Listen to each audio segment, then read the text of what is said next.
नमस्कार मंडळी. तर फायनली आम्ही गावी आलो आणि हा आहे माझ्या घराच्या दिशेने जाणारा रस्ता. माझ्या घरात जाण्यासाठी इकडून या रस्त्याने आपल्याला जायला लागतं.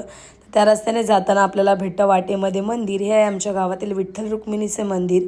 मंदिराचं दर्शन घेऊन आम्ही निघालो पुढच्या दिशेने. आमच्या घरी जाण्यासाठी गावातून रस्ता आहे, त्याच्यामुळे आपल्याला गावातून जायला लागतं. आणि गावातून जाताना तुम्ही रस्ता बघू शकता, पूर्णपणे रस्ता बनलेला नाही आहे, त्यामुळे शेतातून जायला लागतं. हे शेत आहेत, त्याच्यामधून जायला लागतं. आणि फायनली आम्ही घरी येऊन पोचलो. गेट ओपन केला आणि थोडेसे फ्रेश झालो. तेवढ्यात आली पालखी.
वाय माझ्या उद्या दाख मदार व तळांच्या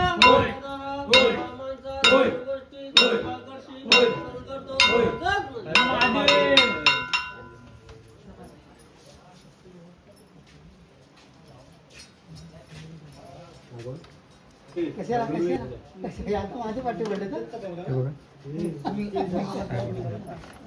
पहिला असा करते की तुम्ही नको माझ्या पाठी राहिले सोमेश काय रे बायको आज झाला ए चला उठला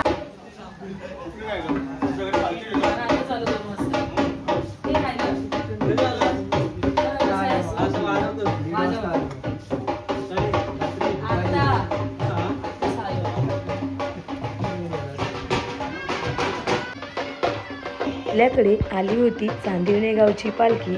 आपण पालखीचं दर्शन घेतलं, पालखीची ओटी भरली आणि पालखीला निरोप देखील दिला. आणि पालखीला निरोप देऊन पालखी निघाली. पुढच्या नाश्त्याला मी मॅगी बनवली आहे आणि इथे आहे आपला चहा बनतोय आणि मॅगी बघा मस्त सगळी गरम गरम मॅगी रेडी झाली आहे. आता संध्याकाळचा टाइम झालाय. आमचा आता सध्या चहा प्यायचा टाइम झालाय आणि सोबत लजीज मॅगी बनवली आहे. लजीज सर्व आमच्या सोबत नाश्ता करायला तो व्हिडिओत यायला. हा बघा कसा खातोय आमचा जावई बापू मॅगी. त्यांना लागली भूक आमच्या आहोंना, त्याच्यामुळे ते मॅगी खातात. त्याचा कार्यक्रम चालू आहे. असे खातात, परत दाखवा. असे घ्यायचे आणि असे खायचे. तुम्हाला कसे येतात दाखवा तुम्ही पण. हो हो काय खाल्लायचं ना, एक नंबर. गावाला आलो आणि लाईट गेली नाही असं होऊच शकत नाही. लाईट गेलेली, त्याच्यामुळे जेवायला भात आणि मसूरचा सांबारा बनवलेला एकच आणि कांद्याची चटणी आणि मुंबईवरून चकली आणलेली. मोबाईलची टॉर्च लावून आम्ही जेवायला बसलेलो. झोपायची तयारी झाली आमची.